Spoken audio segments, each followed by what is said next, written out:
आज बनाएंगे गेहूं के आटे की एकदम हेल्दी और एकदम खस्ता मठरी, जिन्हें बनाना बहुत ही आसान है। रेसिपी पसंद आए तो प्लीज वीडियो को लाइक जरूर करना। आज मैं बना रही हूँ एक बिल्कुल अलग तरह की मठरी, जो कि खाने में बहुत ही ज्यादा खस्ता है, साथ के साथ बहुत ही ज्यादा टेस्टी है। और इस रेसिपी को बनाना काफी ज्यादा आसान है।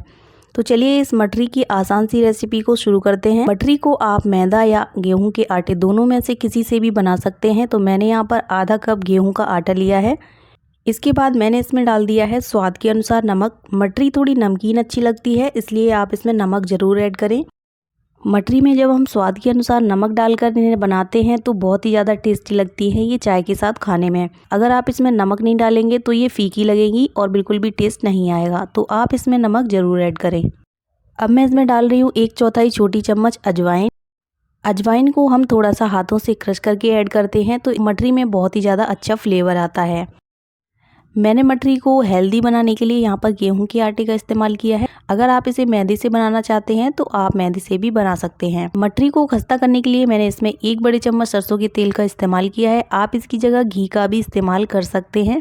तेल ऐड करने के बाद सभी चीज़ों को आटे में एक बार बहुत अच्छे से इस तरह से हाथ से रब करते हुए मिक्स कर लेंगे। जब सभी चीज़ें अच्छे से एक दूसरे में मिक्स हो जाएं, तब आप ऐसे इस सूखे आटे को मुट्ठी में दबाकर इस तरह से चेक करें। इस तरह से अगर शेप पकड़ रहा है तो इसका मतलब है कि हमारा मिक्सचर एकदम रेडी है। तो अब मैं इसमें ऐड कर रही हूँ 1 चुटकी बेकिंग सोडा। इससे जो हमारी मठरी है वो बिल्कुल भी कड़क नहीं बनेगी। जब बेकिंग सोडा ऐड करने से मठरी एकदम अच्छे से अंदर तक पक जाती है। तो बेकिंग सोडा डालकर अच्छे से मिक्स कर लिया है आटे में। अब हम इसमें थोड़ा थोड़ा पानी डालते हुए इसका एकदम सख्त डो बनाकर तैयार करेंगे। आटे को गूंथने के लिए इस तरह से थोड़ा थोड़ा हाथों में पानी लेकर आटे में ऐड करते जाएं और फिर इसे ऐसे मिक्स करते जाएं। एक साथ बहुत सारा पानी ऐड ना करें जिससे कि मिक्सचर गीला हो जाए। तो मैंने यहाँ पर थोड़ा थोड़ा पानी डालते हुए ये देखिए इस तरह से एक सख्त डो बनाकर तैयार कर लिया है। इसी तरह से हमें एकदम सख्त डो बनाकर तैयार करना है। इसे बिल्कुल भी थोड़ा सा भी लूज नहीं रखना है। तो हम इस तरह से एक सख्त डो बनाकर तैयार करते हैं तो हमारी जो मठरी है एकदम खस्ता बनती है और बिल्कुल भी तेल एब्जॉर्ब नहीं करती है। अगर आप इस डो को थोड़ा सा लूज रखेंगे, मतलब कि थोड़ा गीला रहेगा, तो इससे जो मठरियाँ बनेगी वो बहुत ज़्यादा तेल एब्जॉर्ब कर लेंगी। यहाँ पर डो हमारा एकदम रेडी है। तो मैं क्या कर रही हूँ, इसे सेट होने के लिए बिल्कुल भी नहीं रखना है। तुरंत ही डो बनाने के बाद इस तरह से इसमें से छोटे छोटे पेड़े तोड़ लेंगे। जितनी भी बड़ी आप मठरी बनाना चाहते हो उसी के अकॉर्डिंग आप यहाँ पर छोटे छोटे पेड़े एक साथ तोड़ कर रख लें। और फिर इस तरह से एक एक पेड़े को हथेली के बीच में इस तरह से रखते हुए इसे प्रेस करें और फिर ऐसे उंगलियों की मदद से इस मठरी को ऐसे बड़ा भी कर सकते हैं।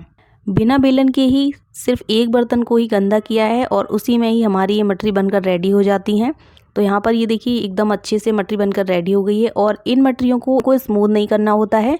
जैसे आपने पेड़े को उठाया, हथेली के बीच में से थोड़ा सा राउंड किया और फिर हल्का सा प्रेस करके इसे इसी तरह से गोल शेप देते हुए इसे प्रेस करते हुए इसी तरह से सभी मठरियों को बनाकर रेडी कर लेंगे। अगर आपको हथेली से बनाने में प्रॉब्लम आती है तो आप इसे बनाने के लिए उंगलियों का इस्तेमाल कर सकते हैं। फ्रेंड्स, देखा आपने कि इन मठरियों को बनाना कितना ज़्यादा आसान है और झटपट से सिर्फ हाथों के इस्तेमाल से ही बहुत ही बढ़िया सी एकदम खस्ता मठरी बनकर तैयार हो गई हैं और इन्हें बनाने में बिल्कुल भी ज़्यादा टाइम नहीं लगा है। मठरियों को सेकने के लिए आप घी, तेल या फिर किसी अपनी पसंद से कोई भी तेल का इस्तेमाल कर सकते हैं। मैंने यहाँ पर सरसों के तेल को पहले अच्छे से गर्म कर लिया है और जो हमने मठरियाँ बनाकर रेडी की हैं उसमें से थोड़ा सा आटे का टुकड़ा लेकर मैं इस तरह से इसमें तेल का टेम्परेचर चेक कर रही हूँ। तो ये देखिए यहाँ पर हल्का हल्का सा झाग आ रहा है। इस टुकड़े को तेल में डालने के बाद थोड़ा थोड़ा सा झाग आ रहा है। इसका मतलब है कि हमारा जो तेल है वो एकदम परफेक्ट है इन मठरियों को सेकने के लिए। तो अब हम एक एक करके लो टेम्परेचर पर ही मठरियों को इस तेल में डाल देंगे और फिर इन्हें डालने के बाद हमें इन्हें बिल्कुल भी टच नहीं करना है। 2 मिनट तक इसी तरह से तेल में इन्हें एक साइड से लो टेम्परेचर पर सिकने देंगे। और जैसे ही 2 मिनट तक ये मठरियाँ सिक जाएंगी फिर हम इसके बाद इन्हें पलटकर इसी तरह से इसी टेम्परेचर पर 2 मिनट तक और सेक लेंगे। 2-2 मिनट तक दोनों साइड्स को लो टेम्परेचर पर सेकना है। तो मैंने यहाँ पर एक बैच की सभी मठरियों को तेल में डाल दिया है और मैं इन्हें बिल्कुल भी टच नहीं कर रही हूँ। 2 मिनट तक इसी तरह से इन्हें एक साइड से सिकने देंगे लो टेम्परेचर पर। जैसे ही ये सभी मठरियाँ फूलकर ऊपर आ जाएंगी फिर हम क्या करेंगे, फिर हम इन्हें पलटकर इसी टेम्परेचर पर 2 मिनट तक और सेक लेंगे। तो ये देखिए सभी मठरियाँ 2 मिनट बाद फूलकर ऊपर आ गई हैं और एकदम सफ़ेद दिखने लगी हैं। अब हम इन्हें इस तरह से पलट देंगे और 2 मिनट तक इसी तरह से इन्हें दूसरी साइड से भी सेक लेना है। मठरियों को सेकते हुए 2 मिनट हो गए हैं तो मैंने गैस का फ्लेम मीडियम कर दिया है, क्योंकि अगर हम इन्हें लास्ट तक लो टेम्परेचर पर सेकते रहेंगे तो ये तेल एब्जॉर्ब कर लेंगी।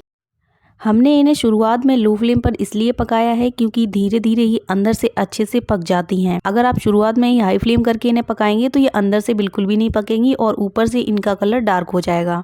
तो यहाँ पर मटरियाँ अंदर से अच्छे से पक चुकी हैं, तो मैंने गैस का फ्लेम हाई कर दिया है और हाई फ्लेम पर इस तरह से तेल में से सभी मटरियों को बाहर निकालेंगे। मटरियों का कुकिंग प्रोसेस जल्दी से रुकता नहीं है क्योंकि ये काफ़ी ज़्यादा गर्म रहती हैं, इसलिए आप इन्हें जब हल्का सा गोल्डन कलर आ जाए मटरियों में तो आप इन्हें इस तरह से ऑयल में से निकाल लें।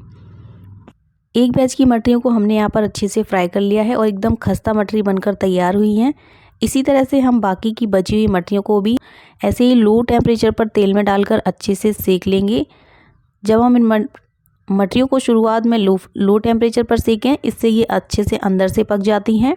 दोनों साइड से लो टेम्परेचर पर मटरियों को पकाने के बाद आप गैस का फ्लेम मीडियम करें और फिर जब आप मटरियों को तेल में से निकालें तब आप गैस का फ्लेम हाई रखें। इससे मटरियाँ ज़्यादा तेल एब्जॉर्ब नहीं कर पाती हैं। दूसरे बैच की मटरियों को भी हमने दोनों साइड से अच्छे से गोल्डन कलर आने तक पका लिया है। अब हम इन मटरियों को भी तेल में से निकाल लेंगे और 10 से 15 मिनट में ये जो गेहूं के आटे की हेल्दी मटरी हैं ये बनकर रेडी हो जाती हैं, एकदम खस्ता बनती हैं। आप इन मटरियों को एक बार बनाकर ट्राई जरूर कीजिए और आप इन मटरियों को चाय के साथ सर्व कीजिए। आप इसे खाते खाते ही पता ही नहीं चलेगा कि आप कितनी मटरियां खा गए। और ये देखिए कितनी ज़्यादा मज़ेदार दिख रही हैं। इन मटरियों को आप जब चाहे तब बनाकर खा सकते हैं, कोई त्यौहार हो, होली हो, दिवाली हो, या फिर बीच में जब भी आपका कुछ चाय के साथ हल्की फुल्की भूख में खाने का मन करे तो झटपट से इन मटरियों को बना लीजिए।